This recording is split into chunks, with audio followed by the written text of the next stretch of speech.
मैं मिथिलेश कुमार, डांस प्रशिक्षक, भागलपुर किलकारी। दीवा स्वप्न तीसरा दिन मैं इसको प्रारंभ कर रहा हूँ। दूसरे दिन रविवार मैं उस दिन साहब से मिलने गया।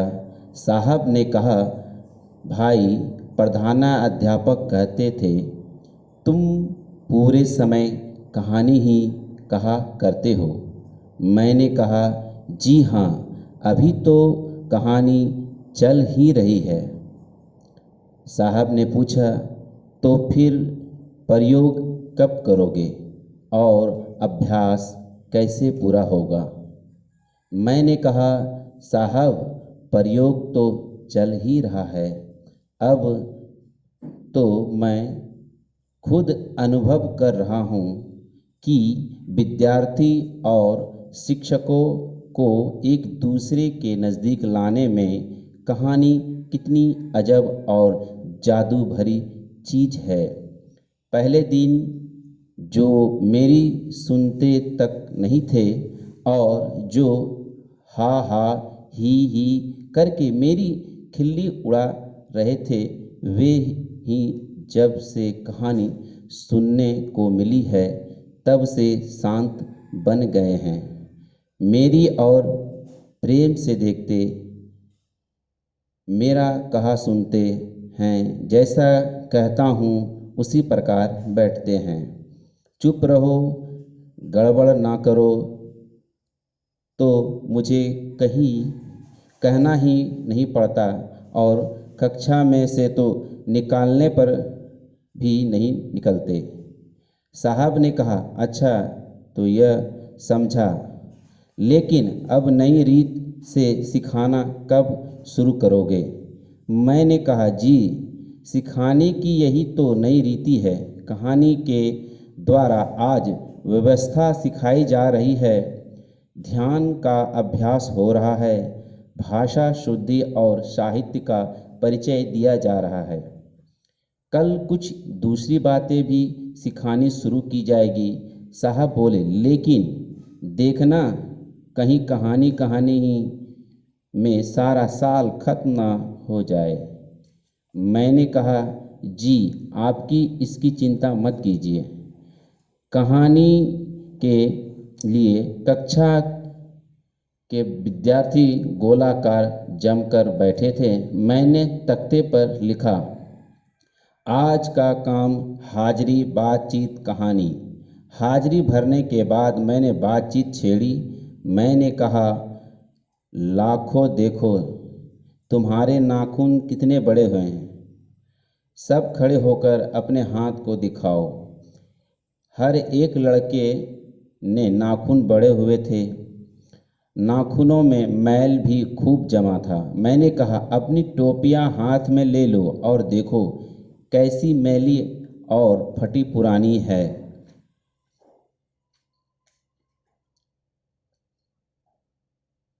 सबसे अपनी टोपियां देखी, किसी के बिरलेम की ही टोपी अच्छी थी। मैंने बोला, देखो तुम्हारे कोट के बटन साबुत हैं।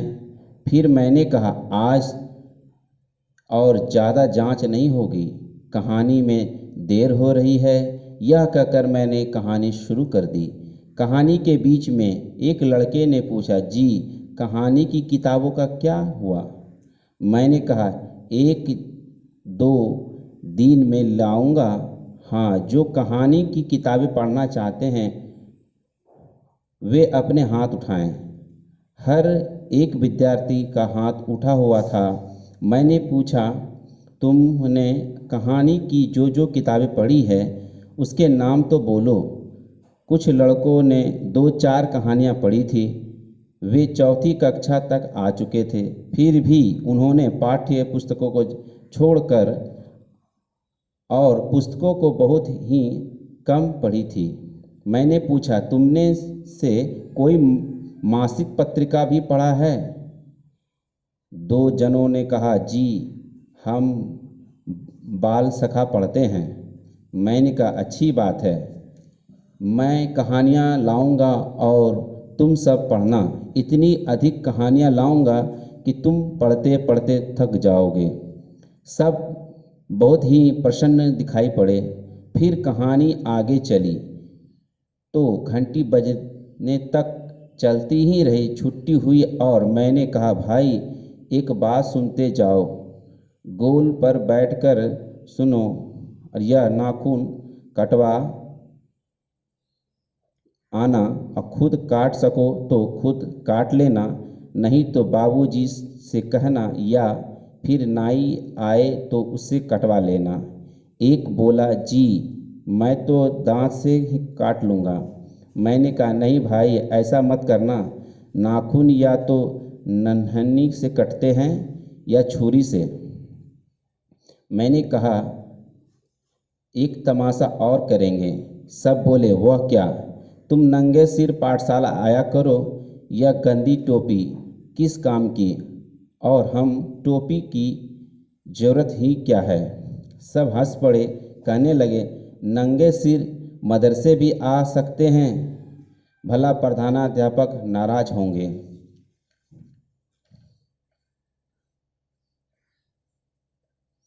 मैंने कहा, कल से मैं नंगे सिर ही आऊँगा और तुम सब भी आना।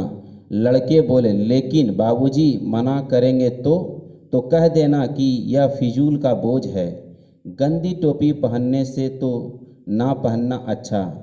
मैंने आगे कहा, देखो कोट के बटन जरूर लगवाते आना, ऐसा तो अच्छा नहीं दिखता। सब मन में विचार करते करते घर जाने लगे। रास्ते में मुझे प्रधानाध्यापक जी मिले।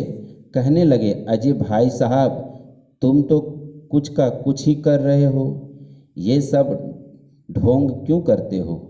नाखून काटो, बटन लगाओ, यह कर लो वह कर लो, नंगे ढंग से पढ़ाने आए हो? बेशक पढ़ाओ, ये काम तो माँ बाप के हैं, वही करेंगे, हमें क्या पड़ी है। और सुनो, लड़कों को नंगे सिर तो पाठशाला में आने ही नहीं दिया जा सकता, यह तो असभ्यता होगी। इसके लिए साहब के हुक्म की ज़रूरत है। मैंने कहा, साहब पढ़ाई की तो यही है नई बात और रीतियां हैं, मैले कुचले और बेढंग लड़कों की पढ़ाई और क्यों हो सकती है? आप ही देखिए ना, जब मैंने उन लोगों से कहा तो सबके सब शर्माए तो सही। उनमें यह ख्याल तो पैदा हुआ ही है कि इस तरह गंदा रहना ठीक नहीं। मुझे तो विश्वास है कि आगे बहुत से छात्र सफाई से रहने की कोशिश करेंगे। रही टोपी की बात, सो इस संबंध में मैं बड़े साहब का मत जान लूँगा और अगर उनका हुक्म ना मिला तो परिवर्तन नहीं होगा। मैं घर गया, भोजन किया और तुरंत ही बड़े साहब के घर पहुंचा। कहिए आज इस समय कैसे? जी एक मामले में आपकी राय लेनी है। कहिए क्या बात है? क्या कक्षा में मैं और मेरे विद्यार्थी नंगे सिर नहीं आ सकते? क्यों, किस लिए? उनकी टोपियाँ इतनी ज़्यादा गंदी और फटी पुरानी है कि वह बिन टोपी के ही आए तो इसमें क्या बुराई? इस उम्र में उसके सिर पर यह बोझ ना भी हो तो क्या हानि है? लेकिन लोगों को यह बात विचित्र और हास्यास्पद नहीं मालूम होगी, सो तो होगी ही। इस संबंध में आपके क्या विचार हैं? मेरे विचार में तो अपने इस प्रयोग के सिलसिले में हमें ऐसी सामाजिक बातों को ना छुए तो ठीक हो। हमें तो पाठशाला चार दीवारी के अंदर बैठकर यही देखना है कि आज शिक्षा प्रणाली में क्या है और उसमें हम क्या सुधार कर सकते हैं। टोपी वोपी को तो छोड़ो भाई, आपका यह विचार मुझे थोड़ा सा संकुचित तो लगा है, लेकिन मैं तत्काल ही इसके लिए आग्रह नहीं करूँगा। आरंभ में मैं लोगों का और उनके विरोध मोल लेना नहीं चाहता। मैंने आगे कहा, यदि लड़के कक्षा में नंगे सिर रहकर काम करें तब तो कोई ऐतराज़ नहीं हो ना। साहब ने कहा, नहीं, बिल्कुल नहीं। कक्षा में आप मनचाहा सुधार कीजिए। ऐसा करते करते यदि लोग आपको स्वीकार कर ले तो टोपी पहनना का मेरा अपना यह आग्रह बिल्कुल नहीं है। मैंने कहा, बहुत अच्छा। अब एक दूसरी बात भी पूछ लेता हूँ। मुझे अपनी कक्षा में एक छोटा सा पुस्तकालय बनाना है। इसके लिए मुझे रुपए मिल सकेंगे? साहब ने कहा, रुपए? भला रुपए कैसे मिल सकते हैं? यह प्रयोग तो एक तरह से तुम्हारे और मेरे बीच का है। बजट में जितने रुपए हैं उन्हीं में से हम साला चलानी है। पाठशाला में तुम्हारी श्रेणी के हिस्से में जो 8-12 आने आए उन्हीं से सब खर्च चलाना होगा। मैंने कहा, तब क्या हो? साहब बोले, तो अभी इस विचार को रहने दो। मैंने कहा, मेरे पास एक दूसरी योजना भी है, पर आप स्वीकार करें तो। तब और यह है कि हर एक छात्र पाठ्य पुस्तकें तो खरीदनी ही पड़ती है। हिंदी की चौथी पुस्तक, उसकी कुंजी के और इतिहास के किताबों तो सब छात्र खरीदते ही हैं। हाँ, सच है। तो मैं यह कहना चाहता हूँ कि छात्रों से पाठ्य पुस्तकें खरीदवाई ना ही जाए और उन पुस्तकों की कीमत पढ़ने योग्य अच्छी पुस्तकें खरीद ली जाए और उनका एक पुस्तकालय बना दिया जाए। लेकिन पाठ्य पुस्तकों के बिना पढ़ाओगे कैसे? जी, मैंने इसका विचार कर रखा है। पढ़ाने की पद्धति के परिवर्तन पर मुझे पूरा विश्वास है। मैं आपको काम करके दिखाऊंगा और इस संबंध में आपको पूरा विश्वास ही दिला सकूंगा। बहुत अच्छा, मैं मानता हूँ प्रयोग तुम्हारा है और परिणाम भी तुम्ही को दिखाना है, लेकिन तुम्हें थोड़ी चेतावनी तो दे ही देनी चाहिए। देखो, छात्रों को आवारा मत बनने देना। प्रयोग में मैं तुम्हारे साथ तो हूँ, लेकिन जरा छाती धड़क आती है। मैंने कहा, साहब आप विश्वास रखिए, एक बार देखिए तो सही। हम प्रयत्न कर रहे हैं और ईश्वर ने चाहा तो सफलता भी हमारी ही होगी। अच्छा, लेकिन हर्ष के अंत में तुम्हारे इस पुस्तकालय का क्या होगा? क्या छात्रों में भी किताबें बांटे दोगे? जी हाँ, एक तरह से किताब तो सारी कक्षा की ही होगी और वह कक्षा वालों को वापस मिलनी ही चाहिए। लेकिन यदि मैं माँ बाप को समझा सका कि पुस्तक वापस ना मांगें और कक्षा में पुस्तकालय ही रहने दो, तो पुस्तकालय अस्थायी बनेगा और हर साल उसमें नई नई किताबें बढ़ती रहेंगी। पता नहीं तुम्हारी यह बात लोगों के गले उतरेगी भी या बाकी विचार तो सुंदर है।